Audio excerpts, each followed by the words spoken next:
नमस्कार, आप दिव्य हिमाचल टीवी देख रहे हैं और आज हम हैं मशोबरा में और साथ में हैं दीपक सानन सर, जिनको हाल ही में राज्य सरकार ने जो नई भर्ती एजेंसी है क्लास 3 की नियुक्तियों को लेकर उसकी जो रिपोर्ट है या उसको किस तरह से फॉर्मेट होना चाहिए उसकी जिम्मेदारी दी है।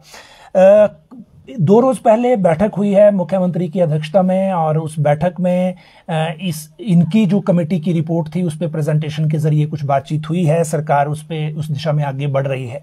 हिमाचल में नई सरकार बनने के बाद हमीरपुर कर्मचारी चयन आयोग में जो पेपर लीक का मामला सामने आया वो उस तरह का पहले आया नहीं था और वो घटना ऐसी थी कि उसके कारण जो नए रोजगार था वो थोड़ा सा स्पीड रुकी है और लोगों में सिलेक्शन प्रोसेस को लेकर कई तरह के संदेह उत्पन्न हुए हैं।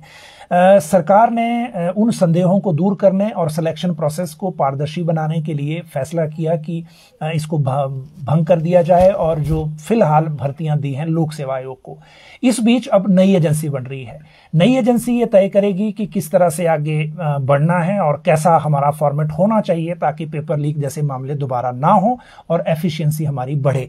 इसीलिए आज हमने ये दिन चुना है जब क्योंकि रिपोर्ट दे दी है कमेटी ने, तो हम दीपक सानन सर से ये जाने कि वो सोच क्या रहे हैं और ये कमेटी ने अभी तक वर्कआउट कितना किया है और किस तरह से आगे बढ़ना चाह रहे हैं। सर पहले तो नमस्कार और बहुत बहुत धन्यवाद हमारे साथ बातचीत करने के लिए। और अब हम ये जानना चाहेंगे आपसे कि जो पहली रिपोर्ट आपने दी है उसका दायरा क्या है और उसमें किन किन चीज़ों का ध्यान रखा गया है। तो पहली बात तो ये मैं राजेश जी आपको बताना चाहूँगा कि इस समिति का गठन, जैसे आपने बिल्कुल सही कहा, इसका परिप्रेक्ष्य यही था कि बहुत मर्तबा पेपर लीक की बातें उठ रही थी और ये बहुत संदेह एक तरह से फैल रहा था कि जो रिक्रूटमेंट प्रोसेस है इसमें कुछ धांधली भी हो सकती हैं और लोगों का एक तरह से फेयर प्रोसेस नहीं है जी। तो इसमें कैसे एक पारदर्शिता लाई जाए, इसमें कैसे लोगों में इसकी जो क्रेडिबिलिटी है, इसमें भरोसा जो है वो बढ़ाया जाए, सबसे पहले इसके पीछे सबसे बड़ी सोच ये थी जी। जब इस बात की थोड़ी गहराई से देखने की कोशिश की गई और सरकार ने ही एक कमेटी भी बनाई थी अभिषेक जैन के नाम से कमेटी से, तो उन्होंने पाया कि ये जो पुराना आयोग था ये बहुत ज्यादा टेस्ट करता था जी। एक ही व्यक्ति अगर वो क्वालिफाइड है, उसकी मिनिमम क्वालिफिकेशन पूरी करता है, तो उसको कई बार अलग अलग किस्म के टेस्ट देने पड़ते थे अलग अलग पोस्टों के लिए। हर पोस्ट के लिए एक ही साल में कोई 250-300 इश्तिहार निकलाते थे, 300 से ज्यादा भी इश्तिहार निकलाते थे कि अलग अलग विभिन्न पोस्टों के लिए, और हल्का अलग अलग टेस्ट होता था। तो यानी जो कैंडिडेट हैं उन पर भी बहुत ज्यादा इसका बोझ पड़ रहा था। तो समिति ने ये तय किया कि दोनों चीजों को एक तरह से देखना बहुत जरूरी है कि पारदर्शिता आए, लीकेज की कोई समस्या ना आए और कैंडिडेट्स पे बोझ ना बने। वो ये नहीं कि वो बार बार अलग अलग इम्तिहान ही देते जा रहे हैं जी। तो ये देखते हुए और जो हमने अलग अलग स्थानों की स्टडी की उसको देखते हुए हमने ये निर्णय लिया कि इसके 2 मुख्य अध्याय होंगे। हमने अपनी पहली रिपोर्ट में यही कहा है कि सरकार एक तरह से एक तो कंप्यूटर बेस्ड टेस्टिंग करेगी, ठीक है, यानी टेस्ट कंप्यूटर पे होगा, ओएमआर नहीं होगा ओके। कागज जो है उससे ही सबसे ज्यादा लीकेज की समस्या आती है, तो कागज नहीं होगा इसमें इन्वॉल्व, ये सारा कंप्यूटर पे ही टेस्ट होगा और उसमें सारा डिजिटल प्रोसेस होने से लीकेज की संभावना बिल्कुल नहीं है। जो हमने स्टडी किया 7 साल से भारत सरकार के विभिन्न संस्थानों में ये हो रहे हैं, बहुत बड़े पैमाने पे हो रहे हैं, कहीं बड़े हिमाचल से बड़े, कहीं ज्यादा 10 गुना पैमाने पे, 20 गुना पैमाने पर हो रहे हैं और कभी कोई पेपर लीकेज की समस्या नहीं आई। तो पहला तो ये कि कंप्यूटर बेस्ड टेस्टिंग होगी और दूसरा ध्येय ये है कि क्योंकि हम कैंडिडेट्स पे बोझ कम करना चाहते हैं कि एक तरह से एक पूरे हिमाचल का एक प्रिलिमिनरी एग्जाम हो जाएगा, एक पहला टेस्ट हो जाएगा, ठीक है। जो भी अभ्यर्थी उसमें भाग लेना चाहते हैं हर स्तर पे, उसमें ये कोई क्वालिफिकेशन नहीं है कि आपका ग्रेजुएट होना जरूरी है, +2 होना जरूरी है, एक बड़ा बेसिक बुनियादी टेस्ट लिया जाएगा और उसमें से जो पास होंगे वो आगे जो वास्तव में पोस्टों के इम्तिहान होंगे उनके लिए वो एक तरह से एलिजिबल हो जाएंगे। Just like common eligibility test. ये कॉमन एलिजिबिलिटी टेस्ट ही होगा। और इसकी प्रक्रिया लोग चाहे समझेंगे कि ये कहाँ, तो हरियाणा में हो रहा है ये। अच्छा, फर्क ये है कि हरियाणा में OMR पे हो रहा है और उसमें खामियां निकल रही हैं, प्रॉब्लम्स आ रही हैं। इसीलिए हम चाहते हैं कि वो CBT से हम एक कॉमन एलिजिबिलिटी टेस्ट करना शुरू। तो जो प्राइमरी रिपोर्ट है सर, फर्स्ट रिपोर्ट है अगर, उस पे सरकार का रिस्पांस क्या था? मतलब क्योंकि कुछ चीजें ऐसी होती हैं जो लॉजिस्टिकली हमें सूट कर रही हैं, कुछ नहीं कर रही हैं, या प्राइमरी मोटिव ये है कि पूरी तरह से जो इंटरफेरेंस है, ह्यूमन इंटरफेरेंस, वो खत्म करनी है। तो सरकार का मुख्य मंशा, जैसे आपने कहा, सरकार ये भी चाहती है कि लोगों पर इसका बहुत ज्यादा कुप्रभाव ना पड़ जाए। कहीं आप ये ऐसा सुझाव आए जो एकदम लोग उठ के खड़े हो जाएं कि ये तो फीजिबल नहीं है, ये तो हो नहीं सकता। तो रिपोर्ट में बड़ा स्पष्ट किया गया और लोग ये समझते हैं कि इसमें जो भी, जहां तक तकनीकी क्षमता की बात है कंप्यूटर बेस्ड टेस्टिंग करने की, तो आज की डेट में बहुत सी संस्थाएं हो गई हैं जिनकी क्रेडिबिलिटी भी है, जो ये कर भी रही हैं, और इसलिए कोई दिक्कत नहीं है उनको एसोसिएट करने में, इसमें साथ मिलाकर ये टेस्टिंग करवाने में। दूसरी बात ये उठती थी कि क्या हिमाचल के जो बच्चे हैं उनको CBT करने में कोई दिक्कत आएगी क्या? तो उसमें 2-3 चीजें हमने देखी। एक कि CBT के बेस पर तो बैंकिंग का इम्तिहान भी इसी से हो रहा है, हिमाचल में होते हैं, NTA भी हो रहा है जो सारा नेशनल टेस्टिंग एजेंसी भी करती है। फिर आपके ये जो CDAC की रिक्रूटमेंट है, डिफेंस सर्विसेज की सारी रिक्रूटमेंट्स हिमाचल में भी CBT से हो ही रही हैं। थोड़ा बहुत CBT पब्लिक सर्विस कमीशन ने भी शुरू कर दिया हुआ है। तो इसलिए ऐसा नहीं है कि CBT की अवेयरनेस नहीं है या जानकारी नहीं है, बच्चों को शुरू हो चुकी है, काफी हद तक पता है। और दूसरा, हर जो भी एजेंसी के साथ इसका बारे में सम्मिलित करके करेंगे, उस सब में ये प्रावधान होते हैं कि आप एक तरह से प्रैक्टिस टेस्ट करवाइए। प्रैक्टिस टेस्ट की एप्लीकेशन के साथ साथ प्रैक्टिस टेस्ट की प्रक्रिया साथ साथ मिल सकती है और मुफ्त होती है, और वो सारे कैंडिडेट्स को मिल सकती है, ऐसे में कोई प्रॉब्लम नहीं है। तो इसलिए ये भी कोई प्रॉब्लम नहीं कि अवेयरनेस या बच्चों को पता नहीं होगा। तीसरी बात ये उठती थी कि CBT के लिए कंप्यूटर बहुत चाहिए होंगे, जगह बहुत चाहिए होंगी, कैसे इतना इस पैमाने पर होगा। तो हमने ये पाया, 2 चीजें पाई। एक तो कंप्यूटर बेस्ड टेस्टिंग की सबसे बड़ी बात है ये, और सारी दुनिया में है ये, सिर्फ हिमाचल में नहीं, या सिर्फ दिल्ली राष्ट्रीय स्तर पे नहीं, अंतर्राष्ट्रीय स्तर पर भी, कि कंप्यूटर बेस्ड टेस्टिंग का सबसे बड़ा ये फायदा है कि ये अलग अलग सेशन में हो सकते हैं और ये अलग अलग दिन भी हो सकते हैं, कई दिन इकट्ठे भी हो सकते हैं, कई दिन इकट्ठे हो सकते हैं, कई जगह महीने होते हैं। और हिमाचल में हमें ये पता चला कि अब तक जो ऑर्गेनाइजेशन ये टेस्ट करा रही हैं, जैसे TCS है या CDAC है, 2,500 तो उन्हीं के नोड्स हैं। अच्छा, अपने ही जो उन्होंने टेस्ट किए हुए हैं, 2,500 कंप्यूटर्स पे बच्चों को बिठा के वो करवा सकते हैं। 3-4 जगह उन्होंने बनाए हुए हैं। और हमारी जो चर्चाएं हैं उससे ये पता चला कि इसको बढ़ाना कोई बड़ी बात नहीं है। बड़े हमारे जो जहां भी कंप्यूटर सेंटर है, कॉलेजेस में, स्कूलों में, ट्रेनिंग संस्थाओं में, उनको एसोसिएट बड़ी शीघ्रता से किया जा सकता है। और ये दुगनी 2.5 गुना करना, 3 गुना करना कोई समस्या ही नहीं है इस क्षमता को बहुत ही शीघ्र करने में। सर 2 सवाल हैं। पहला तो ये कि पहले CBT पे आ जाते हैं जी। CBT में सर एक इशू जो जैसे पब्लिक सर्विस कमीशन भी है, पब्लिक सर्विस कमीशन ने शुरू जरूर किया था जैसे आपने कहा, अब भी कर रहे हैं, लेकिन कर रहे हैं अपने प्रीमिसेस के अंदर ही, बाहर नहीं। अब इशू ये है कि उनको ऐसा लग रहा है कि बाहर करना इस वक्त सेफ्टी नहीं है, जिस तरह से पेपर लीक और कई चीज़ें और भी हो जाती हैं उसमें इंटरनेट की क्वालिटी का इशू है, मतलब सारी चीज़ें, इंफ्रास्ट्रक्चर एक अभी फैक्टर है। लेकिन जैसे JOIT है फॉर एग्जांपल, हमीरपुर आयोग से जो भर्तियां हो रही हैं उसमें चाहे 200 पद एडवर्टाइज करें हम, एप्लीकेशन 1.25 लाख से ऊपर आती हैं। तो जब 1.25 लाख से ऊपर कैंडिडेचर होगा तो हम कैसे CBT को मैनेज करेंगे? बड़ा आसान है जी। 1.25 लाख नहीं, हम तो सोच रहे हैं कि 1.5-2 लाख भी आ सकते हैं। अच्छा। पहली बार हमारा अंदाजा है कि 1.5 से 2 लाख लोग भी पहली मर्तबा आ सकते हैं। ओके।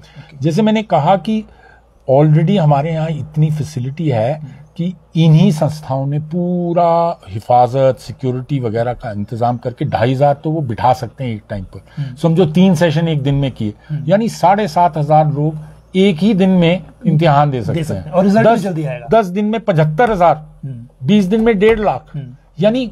और अगर मैं ये 2,500 को ये जो संस्थाएं करवा रही हैं, इनके पास पूरी क्षमता है, इनकी पूरा सिस्टम्स हैं, ये हम अगर और ऑफर करेंगे ट्रेनिंग इंस्टीट्यूशंस, कॉलेजेस के एरियाज वगैरह, ये उनको स्टडी करके उसमें क्या जरूरी है झट रिपोर्टें देंगे, झट से वो बढ़ा सकते हो। 5-6 हज़ार 7 हज़ार करना कोई बड़ी बात नहीं है एक दिन। तो आप ये कह रहे हैं कि 2 तरह के एग्जाम होंगे क्लास 3 के लिए, एक सीईटी जो एलिजिबिलिटी टेस्ट है और दूसरा कैटेगरी वाइज। दूसरा कैटेगरी वाइज वो है दूसरी रिपोर्ट का। अगर आप चाहें तो हम दूसरी रिपोर्ट पे अभी बात करें या बाद में करना चाहें, नहीं साथ करना चाहेंगे। मैं सर ये समझाना चाह रहा हूं व्यूअर्स को ये समझाना चाह रहा हूं, क्योंकि बच्चे ना सर अभी इतना वेट में परेशान हो गए हैं कि 8 महीने हो गए सरकार। इसका रिजल्ट बहुत तेजी से आएगा। सबसे बड़ी बात सीबीटी टेस्टिंग की है कि रिजल्ट आप अगले दिन ले लो, उसी समय ले लो। बच्चे को तो उसी समय रिजल्ट आ जाएगा। कट ऑफ है, उसको उसी समय पता चल जाएगा कट ऑफ मीट कर रहे हैं, कोई देरी नहीं है। लेकिन सर मैं ये कह रहा हूं कि डबल स्टेज एग्जामिनेशन। और दूसरा जो स्टेज है, जो बच्चे एलिजिबल होंगे उनके लिए फिर ग्रुपिंग हो जाएगी, मतलब सीईटी के बाद ग्रुपिंग हो जाएगी। ग्रेजुएट हो आप और ग्रेजुएट लेवल इम्तिहान कोई आप पसंद कर रहे हो, तो पहले हम सुझाव भी यही देने जा रहे हैं कि ये सीईटी के बाद 2 महीने के अंदर 2 महीने में आप एक ग्रेजुएट लेवल जो पोस्टें हैं उन सब का इकट्ठा टेस्ट कर देंगे तुरंत। उसमें कम कैंडिडेट होंगे क्योंकि जो सीईटी से निकल के आए हैं वही आ सकते हैं, और वो बड़े अच्छी तरीके से फिर वो टेस्ट होगा और उससे रिक्रूटमेंट हो जाएगी। तो एक टेस्ट ही और देना है, और इसी तरह +2 का उसके उपरांत करेंगे ताकि डुप्लीकेशन ना हो। जो ग्रेजुएट में पास हो गए उनको दोबारा बैठने की जरूरत नहीं है, जो निकल चुके हैं वो आगे बढ़ गए, तो फिर +2 का हो गया। फिर वो जो रेस बचे कैटेगरीज हैं जो +2 भी नहीं मीट करती, जिसमें सरकार की मंशा ये है कि इनको कम से कम कर दिया जाए, ज्यादा से ज्यादा +2 में ही आए, पर जो बच भी जाएंगे उनके लिए फिर तीसरी स्टेज, यानी एक कैलेंडर बन जाएगा साल में। साल में अब लोगों को बार बार इश्तिहार ढूंढ रहे हैं, ये सब नहीं होगा, तो कैलेंडर बन जाएगा। उसके लिए तो फिर एक मेजर काम ये भी है कि गवर्नमेंट को अपने R&P रूल भी बदलने पड़ेंगे जहां जहां जरूरी है। ऐसा है कि सब नहीं जरूरी, पर कई चीजों में जहां, जैसे अगर आपने मैट्रिक रखी हुई है पर समझा जाता है कि +2 होना चाहिए, तो वो +2 करेंगे उसमें। हो सकता है कई जगह आपने छोटे छोटे डिफरेंस डाले हुए हैं कि जेई सिविल पावर कॉर्पोरेशन में अलग होगा, अलग है, बिजली बोर्ड में अलग है, पीडब्ल्यूडी में अलग है, आईपीएच में अलग है। हो सकता है बहुत छोटे छोटे फर्क डाले हुए हैं, तो उनको बराबर करना भी जरूरी है। तो जितना हो सके हम इस महीने के अंदर जो हम अगले 1.5 महीने में हम जब रिपोर्ट देने जा रहे हैं, कोशिश ये होगी कि काफी हद तक हम इन चीजों पर भी सुझाव दे देंगे कि क्या R&P रूल्स में एक मुश्त सरकार कैबिनेट जाके चेंजेस ला सकती है, कई कैटेगरीज को क्लब कर देगी। तो अभी जो फर्स्ट रिपोर्ट है सर, उस पर सरकार की तरफ से जो इनका अपना स्ट्रक्चर है, पर्सनल एडीज हैं, मतलब जो हमीरपुर आयोग को भी देख रहे थे, उनका कोई फीडबैक आया है उस मीटिंग में या फाइल पर कहीं? नहीं, हमें औपचारिक तौर पर तो फीडबैक का सवाल ही नहीं है, क्योंकि हमने तो रिपोर्ट दे दी, अब कार्रवाई उन्होंने की है। अनौपचारिक तौर पर मुझे ऐसा लग रहा है कि सरकार ने इस रिपोर्ट को पसंद किया है और चाहते हैं कि बहुत जल्दी ही इस पे कार्रवाई हो, ताकि बच्चों को अब वेट ना करना पड़े, इंतजार की घड़ियां खत्म हो, और लोग जो ये कॉमन एलिजिबिलिटी टेस्ट है उसमें बैठकर और तुरंत उसके बाद तैयार हो जाएं कि अगले स्टेज के इम्तिहानों की जो शेड्यूलिंग हो उसके लिए वो बैठ सकें। तो मुझे लगता है कि पर्सनल कार्मिक विभाग शीघ्र ही इस पर जो हमारी रिपोर्ट है उस पर काफी जल्दी। हम लड़कियों से फीस नहीं लेते सर यहाँ पे। जी। इस कारण और भी कई रीजन है जो कैटेगरीज में जहाँ फीस नहीं लगती। एप्लीकेंट्स कई बार ज्यादा होते हैं और पेपर देने जो रियल बच्चे आते हैं वो कम होते हैं, फिगर कम होता है, लेकिन जो खर्चा है वो उतना ही हो जाता है सारा, चाहे पेपर है चाहे कुछ और। जब हम ऑनलाइन पे आएंगे तो ऐसा हुआ कि हमने इंतजाम कर दिया 16,000 कंप्यूटर एक्स्ट्रा फॉर एग्जांपल, और आए नहीं, तो क्या व्यवस्था है, उसको कैसे कमेटी ने एड्रेस किया है? तो हमने ये पाया कि इसमें एक बड़ी अच्छी प्रैक्टिस हरियाणा ने अडॉप्ट की है। अच्छा। वहां भी है कि मुफ्त श्रेणियां हैं जिनसे वो फीस नहीं लेते। तो उन्होंने क्या किया है कि एप्लीकेशन स्टेज पे आप फीस दे दो, ओके, और इम्तिहान में बैठ गए तो जिस प्रक्रिया से आपने दिए गेटवे से उसी से आपको वापस हो जाएगी तुरंत। अच्छा, रिम्बर्स हो जाएगी, रिइंबर्स हो जाएगी। जैसे आपने यूपीआई से किया है उसी से वापस हो जाएगा। ओके, तो उससे ये होगा कि जो बच्चा है वो आएगा जरूर पेपर जरूर देने आएगा, कि अगर जेन्युइनली अप्लाई वही करेगा जिसने देखना है, देख करना है। ओके, तो मतलब उसमें ये शर्त नहीं है कि पास हो या कुछ हो, उसमें सिर्फ ये है कि आपने बैठना है। ओके, बैठने जरूर आओ। अच्छा, मतलब ऐसे ही नहीं शौकिया आपने भर दिया फिर आप आए ही नहीं, आना तो जरूर पड़ेगा। और कितना स्टेट या स्टाफ सिलेक्शन कमीशन का ये स्ट्रक्चर आपने स्टडी किया, रिपोर्ट? जी, तो हम चाह रहे हैं कि बड़ा लीन, बहुत ही छोटा इसका दायरा नंबर हो। हमने ये देखा कि नेशनल टेस्टिंग एजेंसी है दिल्ली में, आप सबको शायद, आपको तो वाकिफ होंगे, जेईई का इम्तिहान वो करवाते हैं और नीट का। अब आप सोचते हो कितने लाखों बच्चे उसमें बैठते हैं, मतलब 20-20 लाख।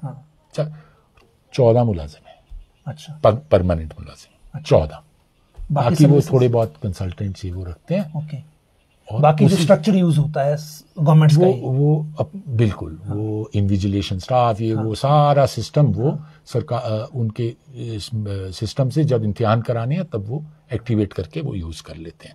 अपने उनके इतना छोटा दायरा है, तो हम समझते हैं कि हमारा तो उससे कहीं छोटा स्तर होगा इम्तिहान करवाने का, तो इतने कोई ज्यादा स्टाफ की जरूरत नहीं पड़ेगी। स्पेशली जब आउटसोर्स करेंगे, ये सब एजेंसीज अब आउटसोर्स करती हैं।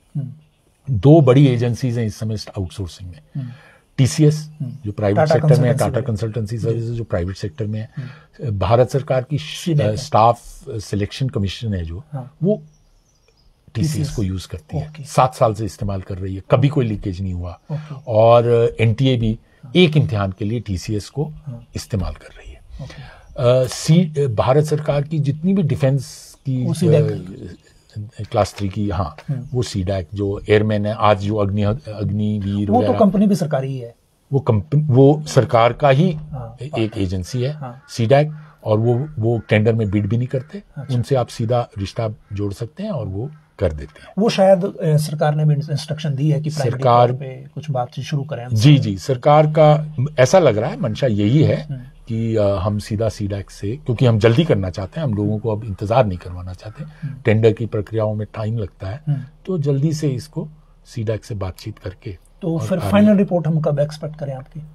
हम उम्मीद करते हैं कि अक्टूबर के पहले हफ्ते में आपको सरकार को दूसरी रिपोर्ट भी पूरी डिटेल में जो स्टडी, जिसमें कैटेगरी वाइज कितने इम्तिहान होंगे और किस तरह होंगे, हर कैटेगरी को किस तरह ये एजेंसी रिक्रूटमेंट के लिए पारदर्शी रूप से कर सकेगी अपना कार्य, और कहाँ मोटे तौर पर, स्पेशली मोटे तौर पर तो पक्का हो सकता है बारीकी से भी हमारे अगर समय लगा तो हम आरएनपी रूल्स में क्या क्या चेंजेस लाने हैं, कहाँ वो भी सब सुझाव दे देंगे। अच्छा, उसी के साथ ही उसी रिपोर्ट। हाँ सर, वो इसलिए भी जरूरी है क्योंकि देखिए सितंबर 2022 में एडवर्टाइजमेंट हुई हमीरपुर आयोग से, 79 पोस्ट थी और टोटल पोस्ट कोड थे 79, जबकि टोटल पोस्टें वो 500 के आसपास ही बन रही थी। तो मतलब ये था कि कई 4, 2, 3 ऐसी पोस्टें हैं, पूरा स्ट्रक्चर उसमें यूज होगा। तो जो मल्टीप्लिकेशन है बीच में, उसको खत्म करने से ये होगा कि अगर हम एक कॉमन एलिजिबिलिटी पे आ जाएं तो बड़े सारे डिपार्टमेंट्स की तो इकट्ठी निकल जाएंगी। तो दो स्टेज पे हो जाएगी, एक तो कॉमन एलिजिबिलिटी से नंबर कम हो जाएगा, और तो जितने वो सीरियस बच्चे हैं जिनकी अच्छा, हमने ये भी रेकमेंड किया है कि ये बच्चे हर साल कॉमन एलिजिबिलिटी भी दे सकते हैं, अपना जो छूट जाते हैं, जैसे टेट की तरह। हमने तो ये भी सुझाव दिया है कि आप इसको लाइव रख सकते हो 1 साल से ज्यादा। अच्छा, जो एक बार एलिजिबल हो गया है, हाँ जी, सीईटी से जो एक बार पास हो गया है, उसको 1 साल से ज्यादा लाइव रखिए। अच्छा। क्योंकि हो सकता है 1 साल में कई पोस्टें निकले ही ना, जिसमें वो इंटरेस्टेड है, उसको फिर सीईटी लिखना पड़ेगा अगले साल, तो उसको लाइव रखिए। 5 साल के लिए कर लिया, 3 साल के लिए हमने सुझाव दिया कि उसको लाइव रख दो, वो ताकि बच्चों पर प्रेशर नहीं पड़े कि दोबारा इम्तिहान लिखना पड़ रहा है एलिजिबिलिटी का हर साल, वो भी कर सकते हैं वो। और हमने तो सुझाव दिया कि कीजिए, क्योंकि बच्चों पर जितना कम बोझ पड़े वो अच्छा है। इससे बोझ लोगों को लगता है अरे 2 बार इम्तिहान लिखना पड़ेगा। आप ये सोचिए, एक ही बच्चे को 10 इम्तिहान लिखने पड़ रहे थे, 15 लिखने पड़ रहे थे, अब 2 ही लिखने पड़ेंगे। उसी बच्चे को 15 इम्तिहान लिखने पड़े थे, अब 2 लिखेगा। जी, जी। तो या 20 लिखने पड़े थे, क्या पता कितने लिखने पड़ रहे थे। तो आज ये सबसे बड़ी इसमें फायदा होगा कि बच्चों को बहुत फायदा होगा। ये जो अगर कोई ये बात कहे कि नहीं ये तो बच्चों के विरुद्ध होगा, 2 बार इम्तिहान है, तो ये उल्टी बात है, बल्कि सबसे ज्यादा फायदा इससे बच्चों को हो रहा है। सीएम साहब ये कह चुके हैं कि जो नया आयोग है वो हमीरपुर में ही बनेगा, जी, जी, ऐसा पहले से है। जी। लेकिन नए आयोग का स्ट्रक्चर कैसा रखना चाह रहे हैं? पहले चेयरमैन प्लस 5 मेंबर थे, अब वहाँ काउंसलिंग होती नहीं, और जो 15 नंबर का एक सिस्टम था वो भी नहीं है सर। और अब हमें इंश्योर ये करना है कि पेपर लीक ना हो, बाकी तो चीजें चलती रहेंगी। तो क्या व्यवस्था बने? तो हमारा सुझाव तो यही है कि एक चेयरमैन ही हो, बस एक चेयरपर्सन, अध्यक्ष हो एक, क्योंकि कोई जरूरत नहीं है, कोई इंटरव्यू नहीं होने, कोई और तरह का, जैसे आपने कहा, कोई काउंसलिंग कुछ नहीं है। एक अध्यक्ष होंगे, एक अफसर होंगे जो प्रशासनिक तौर पे इम्तिहान का कार्य वगैरह ठीक से, एक तरह से जो कि पर्चा लीक नहीं होना है, जो अरेंजमेंट्स उसके सारे, कल को इन्विजिलेशन में स्पेशल कंट्रोल रूम को चेक करवाना है, सारे वो जो सिस्टम्स देखने हैं, एक अधिकारी सीनियर वहाँ हो, और एक अधिकारी ऐसे हों जो टेंडरिंग और वित्तीय मामलों में सक्षम हो, जो, क्योंकि इसमें एजेंसी लगानी पड़ेगी, उसके साथ किस तरह के टेंडर कॉन्ट्रैक्ट बनाने हैं और उसको ओवरसी करना है वो। तो और बाकी थोड़ा बहुत पर्सनल जो पेपर सेटिंग एक इशू रहता है, तो सीबीटी में सबसे बड़ी बात यह है कि पेपर सेटिंग जो है वो बहुत आसानी से एजेंसी को दी जा सकती है। अच्छा। और वो आमतौर पे जो आज की डेट में बेस्ट प्रैक्टिस मानी जाती है, जिसका हमने सुझाव दिया है कि क्वेश्चन बैंक तैयार होंगे। अच्छा। एक बार कई सौ हजारों में भी क्वेश्चन की तैयारी हो जाएगी, बैंक बन जाते हैं। ठीक है। वो हर साल अपडेट हो जाते हैं, इंप्रूव होते हैं, और उसको computer digitally algorithm randomly check कर सकता है, अपने आप वो नए पेपर सेट बनाता है। कोई ह्यूमन इंटरफेस नहीं है। वो पेपर सेट बन के इनक्रिप्ट भी हो जाते हैं, वो किसी को पता ही नहीं उसमें क्या है। वो जब बच्चा खोलता है तो उसके सामने निकल के आता है कि ये पेपर मुझे आया, साथ वाले को अलग है। अच्छा।